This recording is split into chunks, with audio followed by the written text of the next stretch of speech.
Today, the coast path is usually a quiet place to relax and unwind. Years ago, things would have been very different.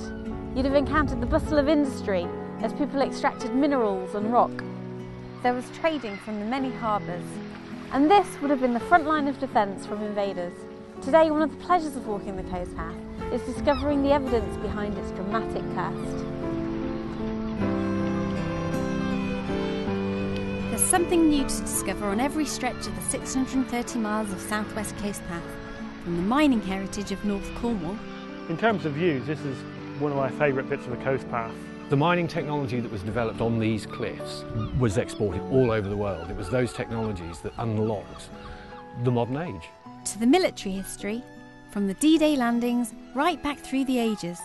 Many of the harbours were heavily fortified throughout history as protection against invasion. Dartmouth Castle here is a classic example, but in Cornwall you've got St Maur's Castle and Pendennis Castle, where you have layers of defences from the medieval time through to the 20th century.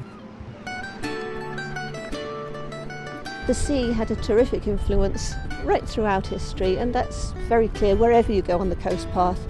You can see the pilchard cellars where they processed their fish.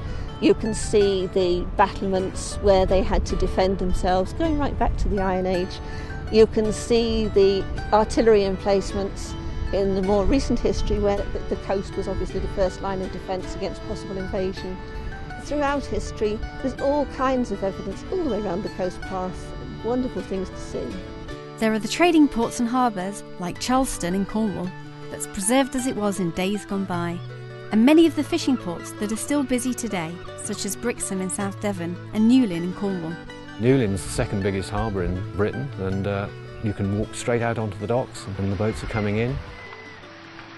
And transport, our railway system in Cornwall is rather odd in that it originated as an industrial railway system. It was to move minerals and things like that around, not people initially. And then of course at the beginning of the 20th century, people started coming down and new places like Newquay started to appear with huge railway hotels. So very spectacular again, worth seeing.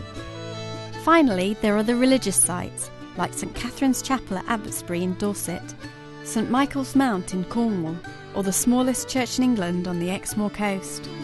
It's a common feature that you'll find around the coast path of parish churches being built in prominent coastal locations, because as well as serving the spiritual needs of a coastal parish, they would also have been places of refuge. The towers, it's quite a prominent tower, will have served as vantage points for seeing the incoming trade and fishing fleets.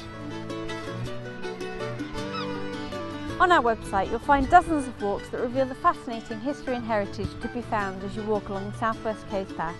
Happy walking!